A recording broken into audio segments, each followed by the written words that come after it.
Dos lugares en el corazón de Europa, Münster y Osnabrück. Aquí se luchó una vez por el futuro del continente.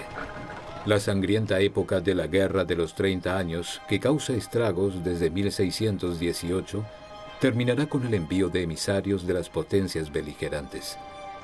Münster y Osnabrück son el escenario de un experimento político sin precedentes. Es el primer Congreso de Paz de la historia europea. Las negociaciones durarán 5 largos años. Durante este tiempo, el horror de la guerra continúa.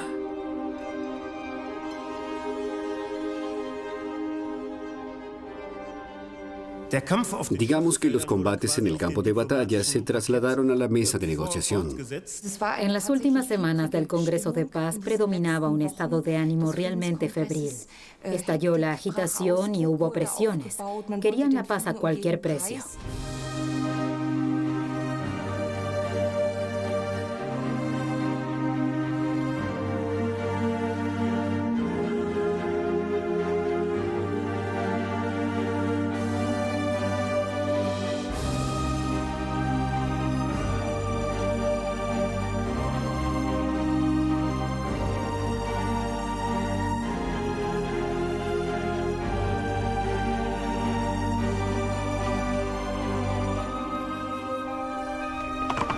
El mensajero a caballo del emperador alemán viaja desde hace 14 días.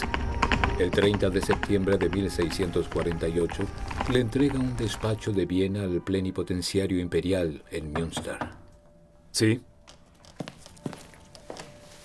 Su Excelencia, la carta imperial. Finalmente. Esta carta decidirá si habrá paz después de 30 años de guerra encarnizada. ¿Fernando III le dará su bendición al tratado de paz que negociaron? Esa carta estaba encriptada. Volmar, el ministro plenipotenciario imperial de Münster, no pudo descifrarla porque no tenía la clave. Los pasajes codificados se refieren precisamente a los párrafos que deciden sobre la suerte y la desgracia de pueblos enteros. ¿La paz acaso fracasará al final?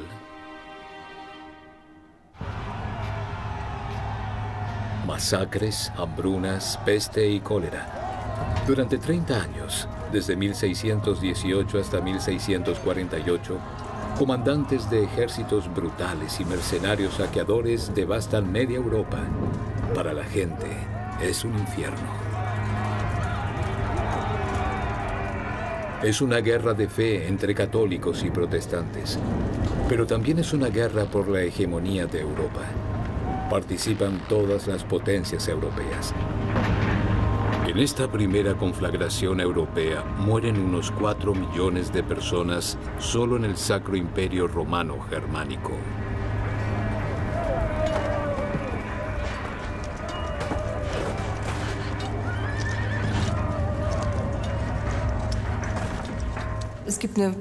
Se discute si fue una guerra religiosa o de poder político. En realidad es una mezcla de ambas.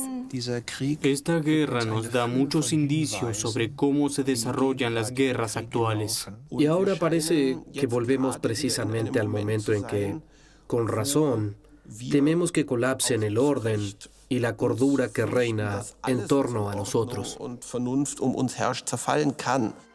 En 1618, Europa se fragmenta en países católicos y protestantes, ciudades imperiales libres, obispados y condados. En mayo de 1618, una rebelión de protestantes en Bohemia es sofocada por el emperador católico. Esto se convierte en el punto de partida de la guerra. Los protestantes obtienen apoyo de Suecia, que despliega sus tropas en toda Europa. Francia, si bien es católica, se alía con Suecia porque busca apoyo contra España, que conforma la alianza hispano-austríaca con el emperador alemán. Al final, casi toda Europa se involucra en la guerra.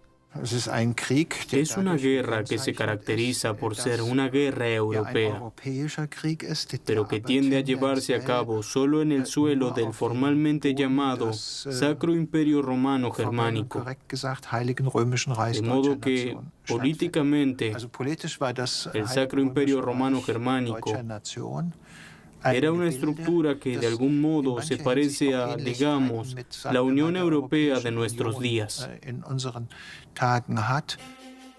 El Sacro Imperio Romano Germánico se convierte en el principal campo de batalla de la Guerra de los 30 años.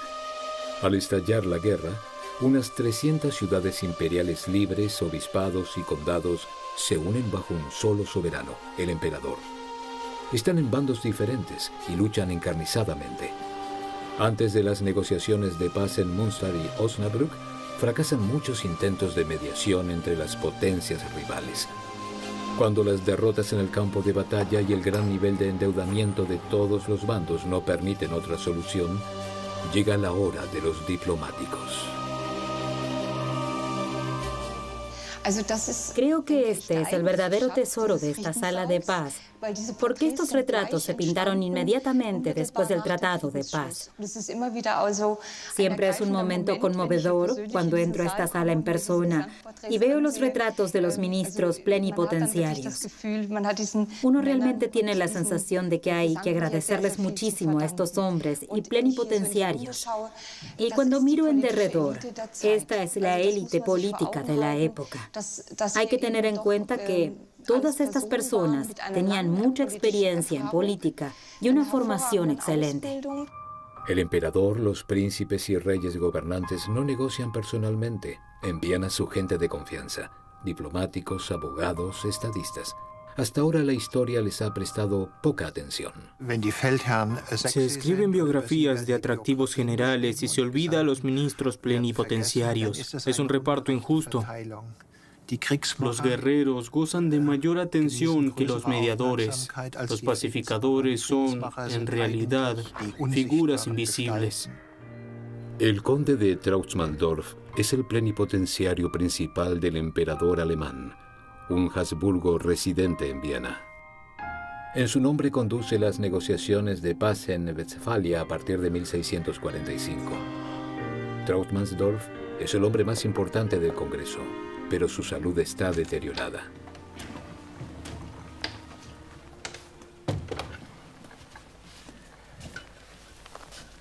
Debe guardar cama, Su Excelencia. Sí. Al final de las negociaciones, se retira a Viena y sigue los acontecimientos desde allí. Se lo ve preocupado. Sí, como para no estarlo. Su obra por la paz se cumplirá. Estoy segura. Anoche vi una señal en el cielo, muy clara. Esas son supersticiones. Lo he visto.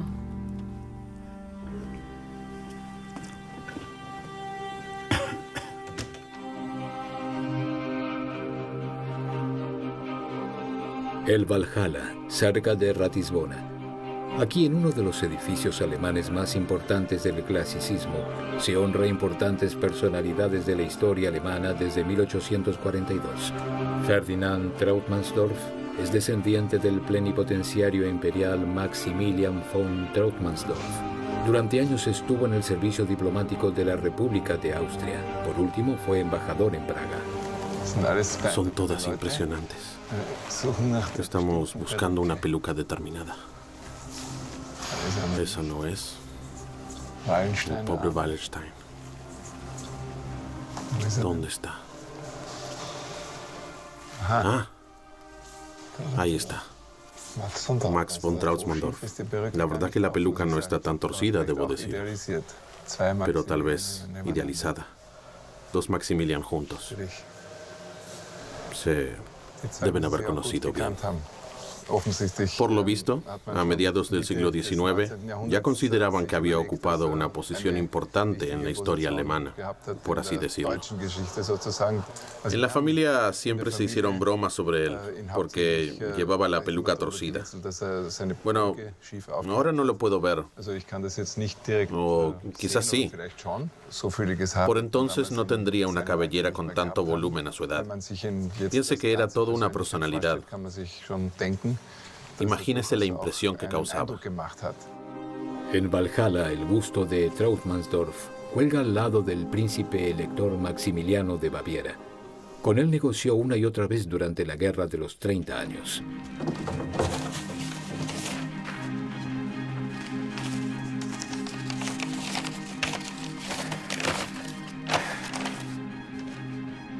Trautmannsdorf se comunica desde Viena con Isaac Volmar mediante despachos cifrados.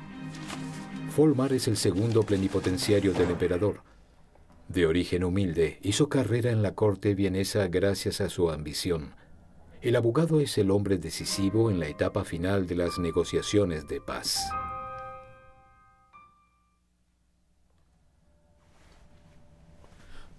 Dios Todopoderoso, esto no puede ser cierto.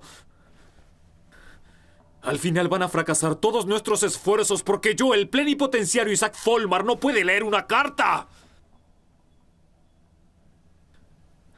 ¿Qué les digo a los ministros plenipotenciarios? Me pondría en ridículo. No podía decodificar esa carta. En su desesperación, escribió a Viena nuevamente y pidió una clave para descifrar el escrito.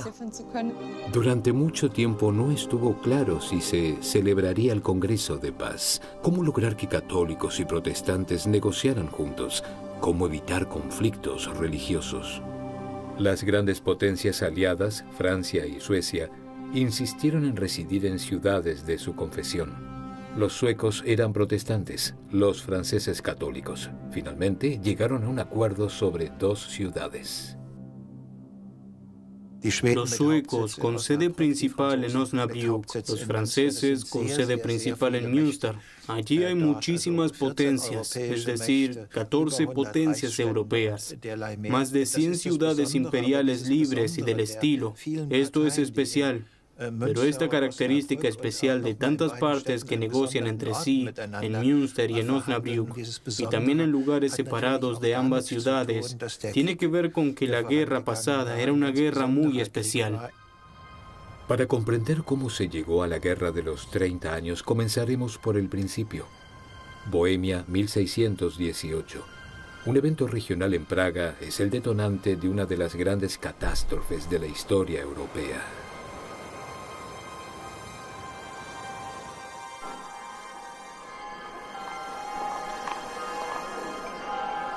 Desde la Reforma, una grieta atraviesa el cristianismo. Entre católicos y protestantes late el odio y la desconfianza. Sobre todo en Bohemia, en el imperio de los Habsburgo católicos, siempre hay rebeliones.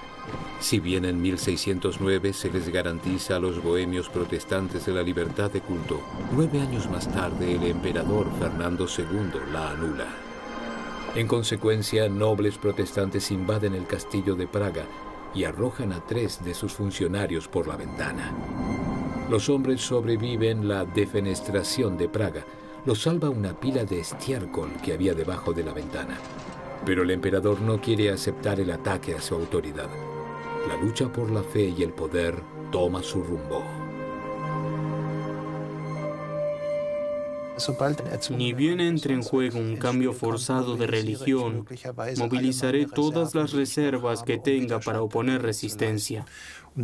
Y en una guerra como la de los 30 años, en la que se cuestiona la certeza de la salvación, esto desempeña un papel central. En ese momento, los ciudadanos de Europa viven sus vidas lejos de intrigas políticas. Los campesinos de Bohemia labran sus campos y pueden vivir bien de la ganancia. Solo unos pocos son fanáticos religiosos, pero se sienten oprimidos por el emperador católico, también en el ejercicio de su fe protestante. Cuando el levantamiento de la nobleza les brinda la posibilidad de lanzarse en una campaña por su fe y en contra de los católicos, muchos se unen al ejército de Bohemia. Todavía no saben lo que les espera. El convento benedictino Santa María de la Victoria conmemora la primera gran batalla de la Guerra de los 30 años como lugar de peregrinación. Se encuentra en la Montaña Blanca, que era militarmente inconquistable. El ejército de Bohemia ocupó la cresta de la montaña durante días. Las tropas católicas imperiales discrepaban en cuanto a arriesgar el ataque, pero entonces un monje les presentó una imagen profanada de María. Supuestamente, los protestantes le habían sacado los ojos a Santa María.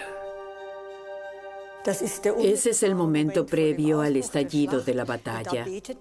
Y entonces reza Domingo, que sin duda actuó con total convicción porque quería preservar a Praga del saqueo en invierno y sobre todo quería salvar la fe católica. Por supuesto que no se dio cuenta de que desencadenó la Guerra de los 30 años. Se dice que el detonante fue la defenestración, pero en realidad comenzó a lo grande recién con la batalla de la Montaña Blanca. El 8 de noviembre de 1620, las tropas imperiales católicas atacan a los bohemios. Furiosos por la historia de la imagen profanada de María, toman por asalto la Montaña Blanca en muy poco tiempo bajo el liderazgo del general Tilly. Sorprenden al ejército bohemio. Muchos soldados huyen. La batalla termina al cabo de 2 horas. El emperador defiende así sus pretensiones sobre la corona de Bohemia.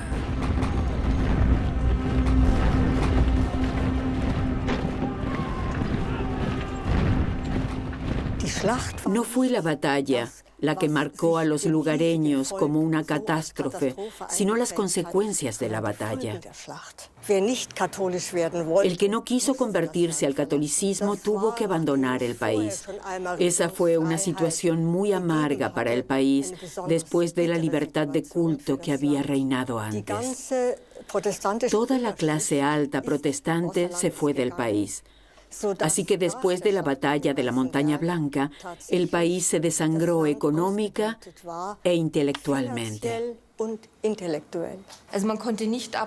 No se podía prever que esa revuelta bohemia, un conflicto regional, se convertiría en una conflagración. Eso era impredecible. Así es como toda esa historia adquiere una dinámica propia. Desde Bohemia, la guerra se extiende hacia el oeste. La gente, incitada por los predicadores fanáticos, acude a las nuevas batallas. Cientos de miles de personas se quedan sin hogar. Familias enteras se unen a los ejércitos que pasan, en espera de pan y botines. Al final a muchos los espera la muerte. La masacre en el campo de batalla dura 30 años. La situación militar se deterioró de forma tan drástica para el emperador que, a partir de 1645, realmente no le quedó más remedio que enviar a su mejor hombre a Münster y Osnabrück para que entablara en serio las negociaciones de paz. El emperador me ha transferido la conducción de las negociaciones de paz en Westfalia y me ha otorgado amplios poderes. Aprecio mucho su confianza. El emperador ve más claramente que nunca que no hay nada que ganar en el campo de batalla. La guerra arruinó el imperio de forma devastadora, debilitó las tropas imperiales y casi ha agotado los recursos. Hacen falta dinero, armamentos y hombres. Y en el país hay un gran anhelo por la paz.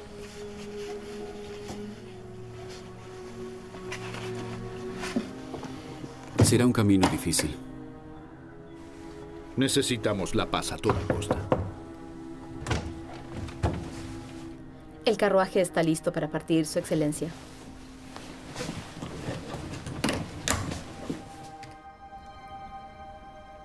Los archivos estatales austríacos guardan valiosos documentos del período de la Guerra de los 30 años. Cartas, certificados, poderes. Los restauran cuidadosamente. También se conserva del deterioro un sello imperial del año 1645.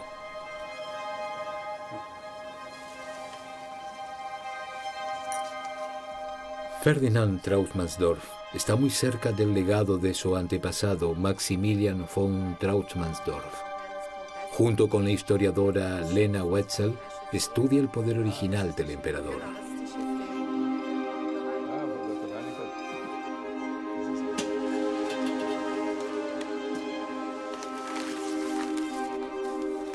¡Qué locura! Cuando uno piensa que esto tiene casi 400 años. Sí, es del 4 de octubre de 1645, emitido en Linz. Ah, en Linz. Aquí lo tenemos. Aquí lo tenemos. Este es el poder general. Y muy representativo. Y qué bonita caligrafía. Hasta yo la puedo Y leer. aquí, a Maximilian Trautmannsdorf.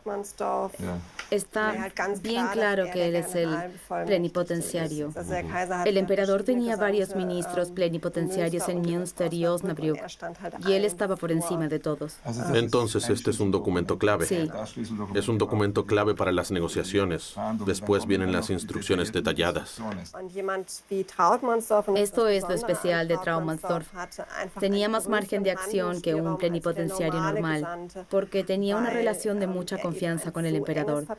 Antes también era una figura clave en la corte. El que quería ver al emperador tenía que pasar por Trautmannsdorf. Lo describían como el alter ego del emperador. ¿Y cuándo vendrá el nuevo plenipotenciario? Y sobre todo, ¿cómo? ¿Podrá superar a los franceses? El duque de Longueville vino con 100 carros de vino. Oh, eran 200. Dicen que el conde de Trautmannsdorf es un diplomático idóneo. Es el hombre más paciente de la tierra. Hablará con todas las partes. No lo hará con los estados imperiales.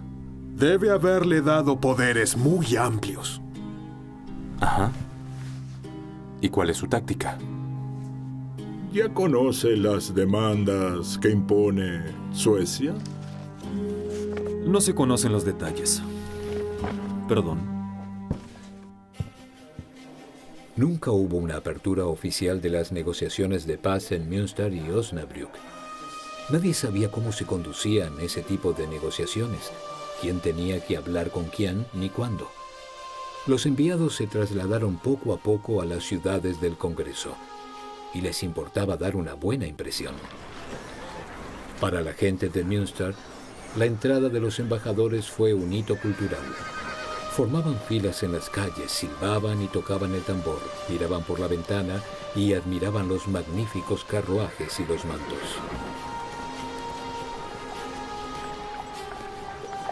Siempre recibían a las delegaciones en las afueras de la ciudad. Cuanto más lejos, mayor era el rango, por así decirlo. Ese concepto de deferencia todavía existe en el campo de la diplomacia. Es realmente una forma espacial de salir al encuentro de alguien. A fin de octubre de 1645, Maximilian von Trautmannsdorf viaja a Münster.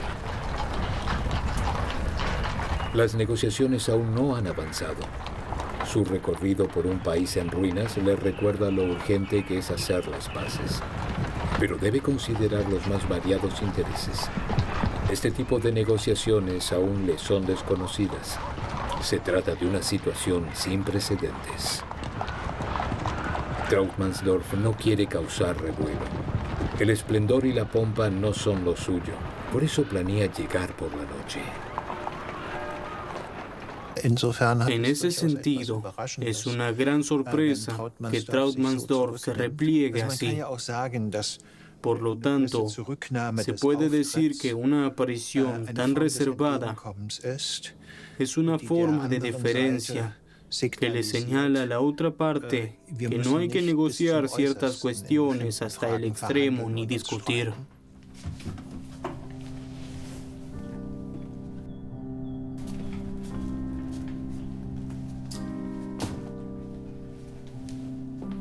Un pequeño agradecimiento antes que nada. No pude evitarlo, Excelencia. Esta mala costumbre se extiende cada vez más. Todas las partes intentan mejorar de esta manera su posición en las negociaciones y todos reciben algo ya sea de una parte o la otra. Algunos toman de ambas partes. Sí, de a poco se está convirtiendo en una plaga. Chocolate, pimienta. El café es difícil de conseguir en Münster. En el futuro no acepte más esos regalos. ¿Novedades especiales? ¿Incidentes? Lo esperan ansiosos, Excelencia. Los periódicos de todo el país informan sobre su llegada. Están muy esperanzados con la paz y especulan sobre su estrategia. ¿Sabe algo nuevo acerca de las demandas de los franceses? Se mantienen reservados, como los suecos. Sí, las dos coronas aparentan que quieren la paz, pero no hacen nada al respecto. Parece que les conviene que se atrasen las negociaciones. Siguen esperando ganar en el campo de batalla y con eso presionan al emperador. Necesitamos una paz rápida y para eso le ofrecemos tierras. ¿Es razonable? Pero sí, cuanto más tiempo dure la guerra, más exigirán. Hoy hablaré con los franceses. Mejor ceder ante los franceses católicos que ante los suecos protestantes. Para Francia y Suecia, la continuación o la duración prolongada de la guerra era más bien positivo, porque cuanto más durara la guerra, más ganancias podrían obtener a expensas de los Habsburgo. La estrategia de esperar primero y ver cómo se presenta la otra parte, por supuesto que también conlleva el riesgo de no hacer demandas muy altas, muy por debajo de lo que uno podría imponer. Para Münster y Osnabrück, el Congreso de la Paz es un gran desafío logístico. Encontrar alojamiento para las grandes delegaciones, garantizar la seguridad y las comidas. El archivo municipal de Münster guarda los documentos relacionados con las negociaciones de paz. Münster es una ciudad rural. Pertenece al Principado de Münster y para este periodo debe obtener un nuevo estatus que solo puede otorgarle el emperador. Entonces, mientras dure el Congreso, la ciudad se declara neutral. Esta neutralidad también implica que todos los que abastecen la ciudad con alimentos también deben tener un salvoconducto y les permitirán pasar. Eso es sumamente importante para una ciudad que tiene esa seguridad de abastecimiento. Encontré una entrada interesante. El secretario escribe, en latín, que en la Cuaresma pasada, los señores emisarios se quejaron de que no se conseguía pescado. Y por eso le pidieron a los caballeros del consejo que le compraran un estanque con peces a la milicia cívica de Waddendorf. Así lo hacen y gastan una suma considerable. 75 táleros es mucho. Si se hace un cálculo aproximado, 75 táleros son unos 75.000 euros. En las tabernas de las dos ciudades del Congreso se escuchan noticias de toda Europa. Los viajantes del pueblo se mezclan con escribas, secretarios y mensajeros de las delegaciones. La cerveza y el vino fluyen a montones. Münster y Osnabrück son oasis en medio de la guerra. Las hosterías como esta a menudo eran la primera escala para los plenipotenciarios y desde aquí buscaban alojamiento. Hay una serie de informes según los cuales servir grandes cantidades de cerveza o vino también era un método de negociación. Uno intentaba emborrachar a la parte contraria para sacar la información. En pocos meses, la población de las ciudades del Congreso se duplica. En Münster, de 10 a 20.000. Con las delegaciones extranjeras también llegan a Münster músicos, malabaristas, comerciantes y prostitutas. La mayoría viene de lejos, seducida por la perspectiva de un puesto remunerado en una embajada. Al distribuir a las numerosas delegaciones por toda la ciudad, se aseguraron de alojarlas de manera conveniente y adecuada. Conseguir un alojamiento decente para los delegados siempre ha sido muy difícil. Creo que aquí en Münster no había grandes residencias señoriales como en otras ciudades. En general, la vida en Münster se ha vuelto mucho más cara. Los precios de los alimentos han aumentado, pero a cambio también se siente el encanto de la gran ciudad. Y hay cosas que quizás antes no había o no se ofrecían. La delegación francesa se empeñó en presentarse como una de las más distinguidas, y eso también es una cuestión de cantidad. 40 cocineros, 80 guardaespaldas, los imperiales, que en realidad eran superiores en rango, no tenían nada equiparable para contraponer. En la provincia de Westfalia, los plenipotenciarios franceses se arreglan lo mejor posible. Enrique II de Orleans, duque de Longueville, es el ministro plenipotenciario principal de los franceses. El por entonces ministro de Francia, Mazarin, envió a Münster en 1645 al duque mundano. Pronto se aburre. A votre santé. Santé.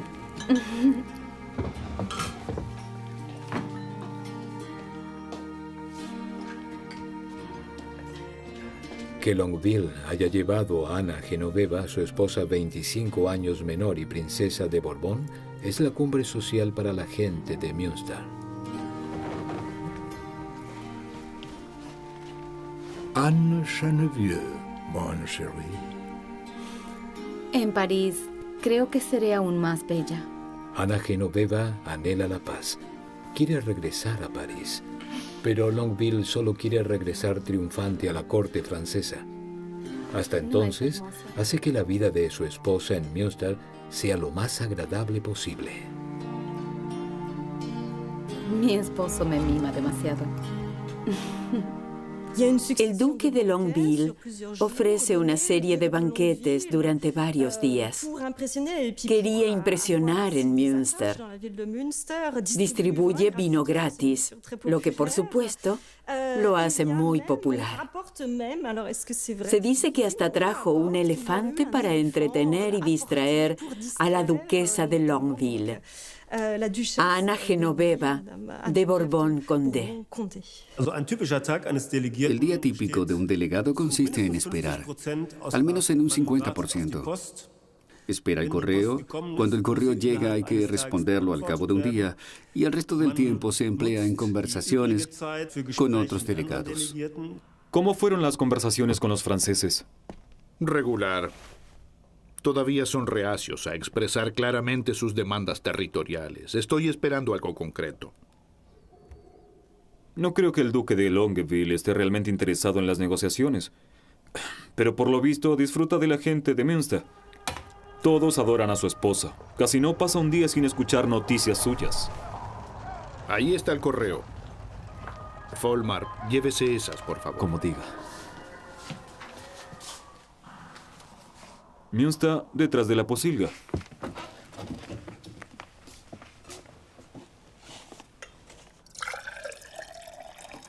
Parecen haberlo oído, Excelencia.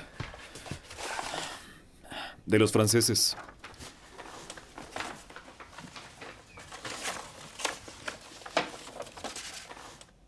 En su carta, los franceses finalmente revelan sus demandas más importantes. ¿Es una broma? No me causa gracia.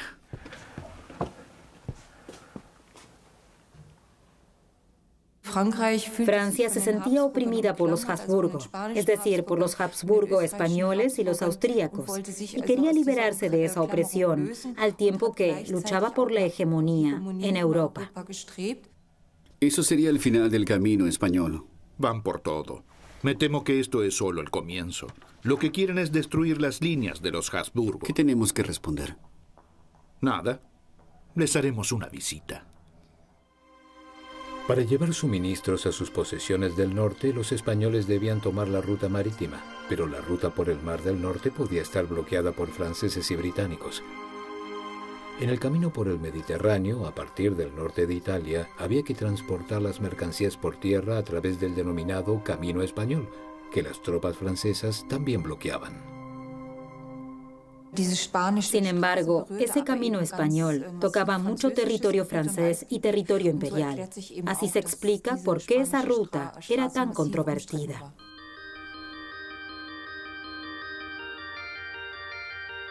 En la época de las negociaciones de paz, la iglesia era un espacio para la vida pública. La frecuentaban los plenipotenciarios igual que la gente común. Cada delegación tenía su propio clérigo que también daba sermones, pero el tono había cambiado. Si al comienzo de la guerra los predicadores exhortaban a combatir, ahora pedían la paz. Las misas eran, por supuesto, un lugar de encuentro para los delegados. No se trataba del contenido, sino de la forma, y también de demostrar que intercedían por la paz. Los fieles se esperanzaron con que finalmente llegaría la paz. Y entonces los plenipotenciarios se quejaban de que su propia gente los presionaba con eso.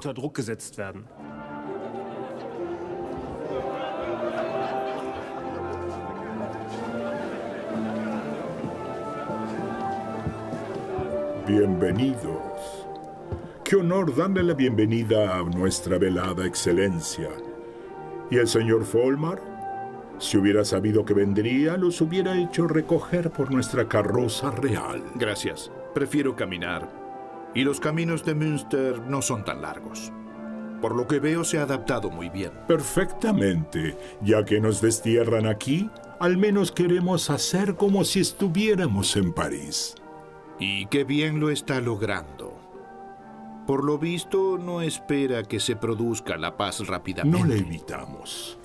La paz es nuestro objetivo máximo, Excelencia. El que la aplaza para enriquecerse es solo un canalla. ¿No es cierto? No queremos hablar de política en esta maravillosa velada. Venga, conde, celebre con nosotros. Solo quería despedirme de usted personalmente. ¿Ya quiere marcharse? Viajo a Osnabrück mañana para hablar con los suecos, ya que nosotros no hemos llegado a ningún acuerdo. Excelencia, ¿de verdad cree que nos conformaríamos con unas pocas tierras y obispados? Sabemos que el emperador le ha dado poderes mucho más amplios. Temo decepcionarlo. Ese fue nuestro primero y único ofrecimiento. No puede marcharse. Ni siquiera hemos bailado. Me dejaré persuadir gustoso, princesa. Hemos escuchado hablar tanto. Excelencia, me temo que no logrará nada. Ni usted, ni nosotros. Pardon, monsieur. En un congreso de esas características, los estados de ánimo y las vanidades juegan un papel central, como un problema psicológico individual. Esto se conecta con la cuestión política. ¿Quién es el primero? ¿Quién es el segundo? ¿Y quién el tercero? Se diría que esta es una diplomacia itinerante, que Traumansdorf realmente intente llegar lo más lejos posible con los franceses. Básicamente, siempre tiene que ir y venir entre esos lugares de negociación y, por supuesto, aprovecharse de la rivalidad entre ambos aliados. Sin embargo, es un gran problema. Francia y Suecia se han comprometido a no hacer las paces por separado y a realizar juntas todos los pasos de las negociaciones.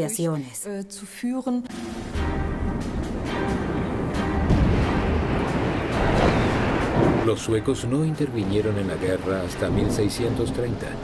Ven que su predominio sobre el mar Báltico está en peligro.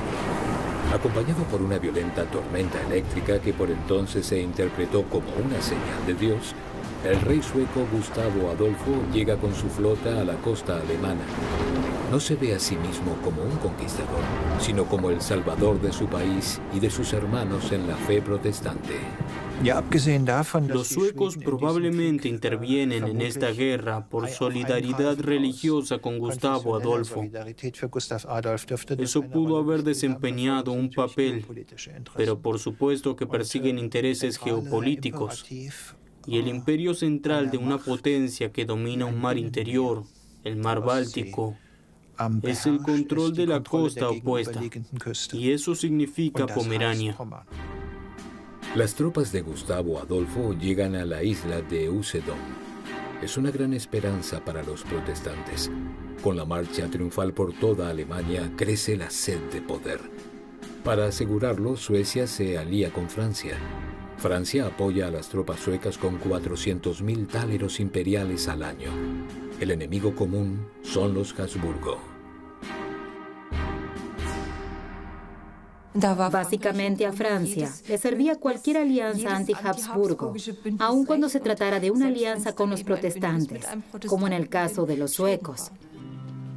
Los suecos también sabemos celebrar. Si esto no es un brebaje sueco. Patrañas. Eso lo inventaron los católicos. El conde Johan Oxenstierna es el principal plenipotenciario de Suecia. Lo envió a Osnabrück su padre, el canciller sueco y tutor de la joven reina Cristina de Suecia. A Oxenstierna hijo se lo considera menos apto para su tarea, arrogante, descontrolado y más apegado al vino que a la diplomacia. ¿Qué opina de Trautmannsdorf? Usa una peluca espantosa. Horrible, es verdad. Y además...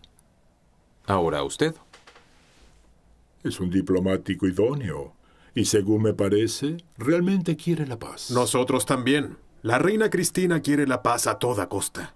Johann Adler Salvius debe imponer la paz por orden de la reina en contra de Oxenstierna.